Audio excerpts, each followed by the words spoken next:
Dalam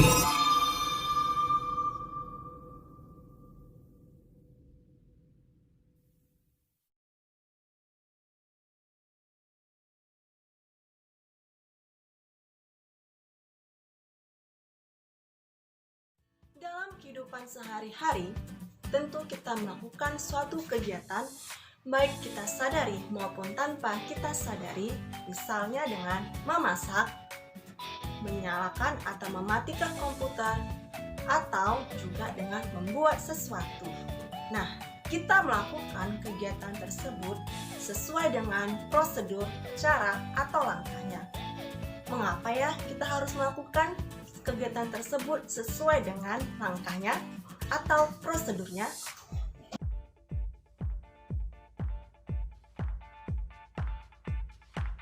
Halo semua, bagaimana kabarnya? Semoga tetap dalam keadaan sehat.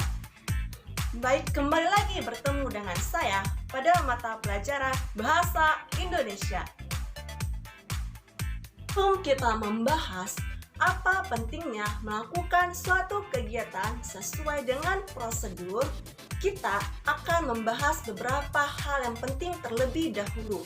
Yang pertama, pengertian teks prosedur. Yang kedua, struktur teks prosedur. Dan yang ketiga, kebahasaan teks prosedur. Nah, sudah siap semua? Mari kita belajar bersama. Tentunya, dalam kehidupan sehari-hari, kita melakukan suatu kegiatan sesuai dengan prosedurnya. Misalnya dengan memasak nasi goreng. Nah, bagaimana jika kita memasak nasi goreng tidak sesuai dengan prosedurnya? Pasti hasilnya tidak akan memuaskan, betul? Oke, mari kita bahas bersama mengenai teks prosedur. Teks prosedur adalah suatu teks yang di dalamnya berisi tujuan dan langkah-langkah dalam melakukan sesuatu atau membuat sesuatu. Nah, ada 2 poin penting dalam teks prosedur. Yang pertama, melakukan sesuatu, dan yang kedua, membuat sesuatu. Baik, yang kedua, kita akan membahas tentang struktur teks prosedur. Struktur teks prosedur ada 3. Yang pertama, tujuan. Yang kedua, langkah-langkah. Dan yang ketiga, penegasan ulang atau penutup. Tujuan teks prosedur yaitu memberikan informasi secara langsung kepada pembaca mengenai tujuan yang akan dicapai ketika melakukan tindakan atau aktivitas tertentu. Nah, yang kedua yaitu langkah-langkah. Langkah-langkah berisi cara atau urutan kegiatan yang dilakukan ketika melakukan suatu tindakan atau aktivitas untuk mencapai tujuan yang diinginkan. Yang ketiga yaitu penegasan ulang atau penutup. Dalam penegasan ulang atau penutup berisikan simpulan atau penekanan dalam suatu teks prosedur agar prosedur yang dilakukan sesuai dengan urutan langkahnya. Pada pembahasan yang ketiga, kita akan belajar tentang kebahasaan teks prosedur. Kebahasaan yang pertama yaitu banyak menggunakan kalimat imperatif.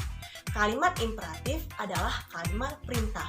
Kebahasaan yang kedua yaitu banyak menggunakan kata teknis. Kamu paham kan apa itu kata teknis? Ya, benar sekali. Kata teknis adalah kata istilah yang digunakan dalam suatu konteks. Yang ketiga, banyak menggunakan konjungsi atau penambahan. Yang keempat, banyak menggunakan kalimat persuasif.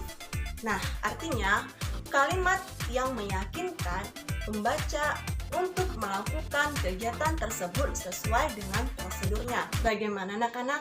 Tentu kamu sudah memahami apa pentingnya mempelajari teks prosedur.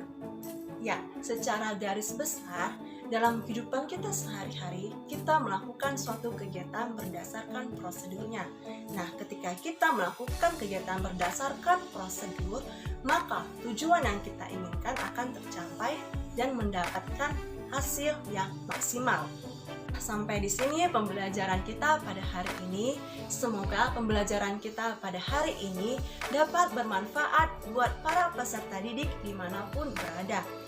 Sampai jumpa di pembelajaran selanjutnya. Salam sehat dan tetap semangat.